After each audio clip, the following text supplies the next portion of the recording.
Адам баласы мына өмірде екі адамнан сақ болу керек екен. Оның бірі саған күні түскенде әкелеп-көкелеп, шаруасы біткен соң сені іздемес түгіл, саған сәлем беруге де жарамай қалатын хамелеон адамдар.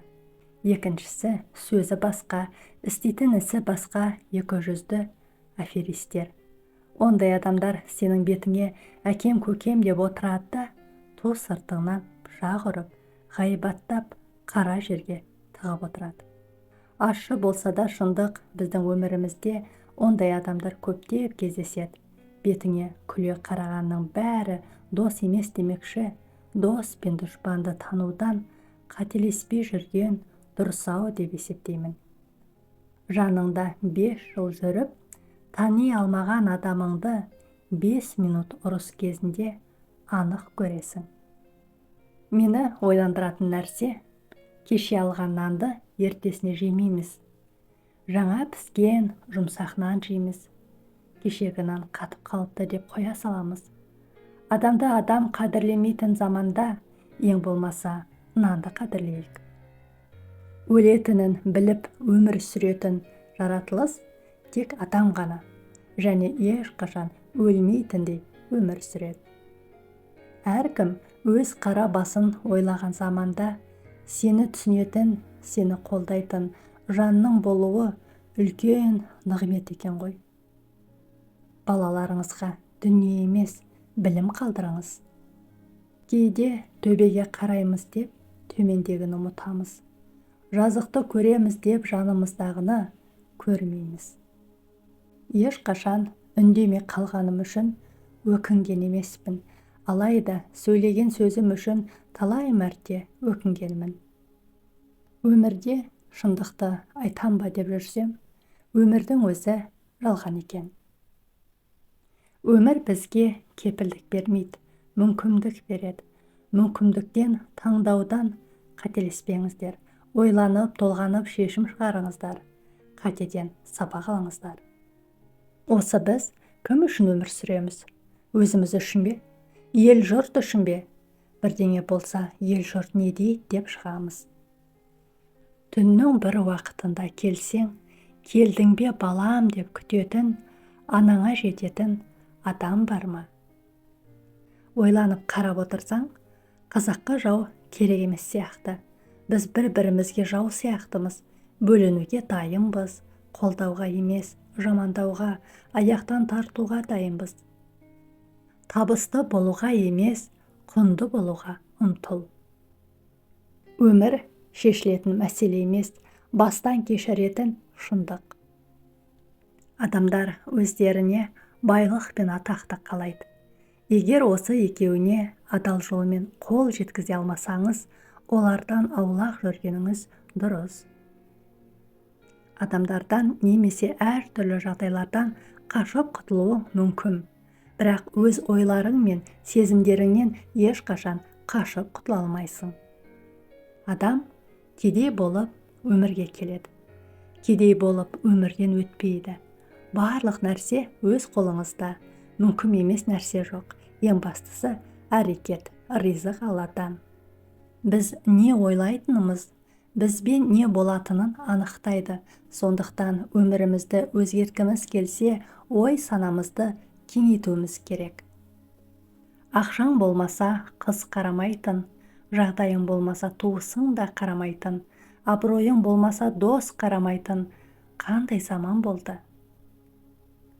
Сіздің және менің өмірімдегі ең керемет күн өз көз қарастарымызға толық жауапкершілікті алатын күн. Бұл біз шынымен есейген күн. Раббым маған адамдардың тек жақсы жағын көруден шаршамайтын көз, жамандықтың бәрін ұмытатын сана, сенімін ешқашан жоғалтпай, қателігін кешіре алатын жүрек берші. Бір адамды қатты жақсы көрмеңіз. Бірінші орында әрдайым өзіңізді қойыңыз. Дамыңыз, оқыңыз, саяхаттаңыз. Қаншалықты қатты жақсы көресіз, соншалықты жоғалтып алам деген үрей басым болады. Сабырыңызды ешқашан жоғалтпаңыз. себебі барлық есікті ашатын соңғы кілт. Қанша сынбаймын деп мықты болып тырысқанмен, кейде бір өмірде кездесетін сынақтар сындырмай қоймайды екен. Жалғыз қалудан қорықпаңыз. Мықты адамдар жалғыз болады. Олар тәуелді болмайды. Бағындыру бір жерде ұстау қиын оларды. Тәубеден аққан жас жақсы, сәждеде жатқан бас жақсы, ғаламның барлық дәмінен анаңмен ішкен ас жақсы. Құрметті ата-аналар, бауырлар, қызымыз немесе қарындасымыздың бақытты болғаны маңызды ма? Қыз қанша қиналса да шыдап жүре береді, жақсы болып кететін шығар деп. Әлде болмаса ел-жұрттың сөзі маңызды ма? Әке болу оңай, әке боп қалу қиын. Бриллиант мусорда қанша жатса да бриллиант болып қалады. Шаң қанша аспанға көтерілсе де шаң болып қалады. Жолдан қосылған дос жарты жолда қалады. Қарап отырсам, рас екен, қыздың тағдыры қиын дегенім. Неше түрлі жағдай орын алған, ол жақсы нәрсе емес. Өз өмірімізге өзіміз немқұрайлы қарамайық. Тағдырдың жазуы деген түсінікті алып тастау керек сияқты.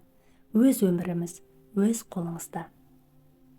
Мен Алладан байлық сұрадым. Ол маған исламды берді. Өкпе ренішті іште жинама.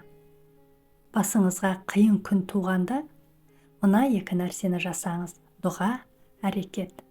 Жаратушы тұрғанда жаратқандардан көмек сұрамаңыз.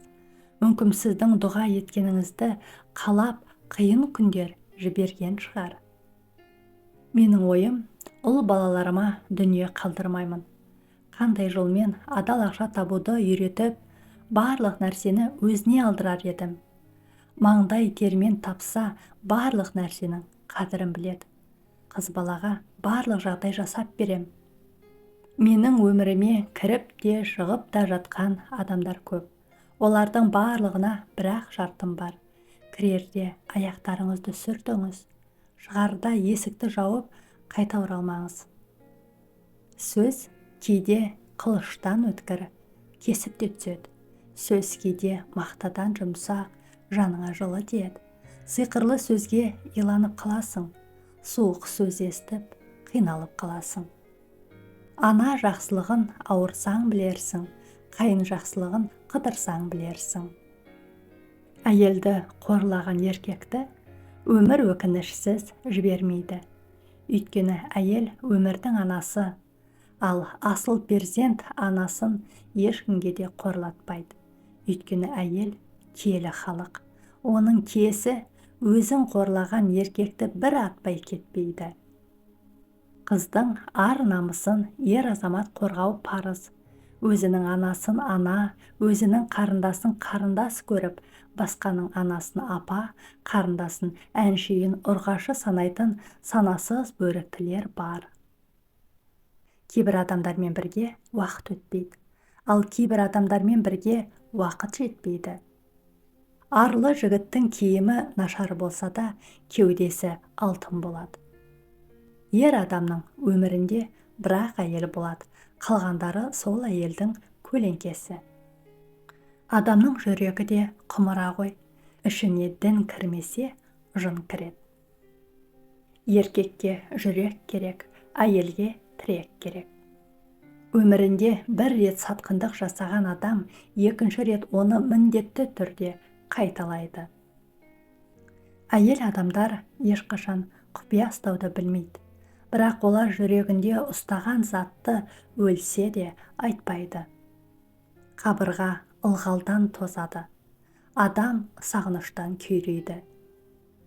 Қазақ әйелін жан жолдасым дейді. Бұл үлкен сөз ғой. Жаны мен жаны үндес, ойы арманы үйлес, егіз адамбыз дегені ғой. Адам кірпіш секілді, күйген сайын қатая түседі. Неге осы біз ата-анамызға дұрыс қарай алмаймыз? Қартайған шағында бір сөзін көтере алмай, қатты сөйлеп тастаймыз. біз бала болғанда құласақ жаны шығып кете жаздайтын анамыздың қадіріне жетпейміз. Сүйікті әйелге қарттық жоқ. Төзімділік жақсы қасиет, бірақ ұзақ уақыт төзе беру үшін өмір тым қысқа.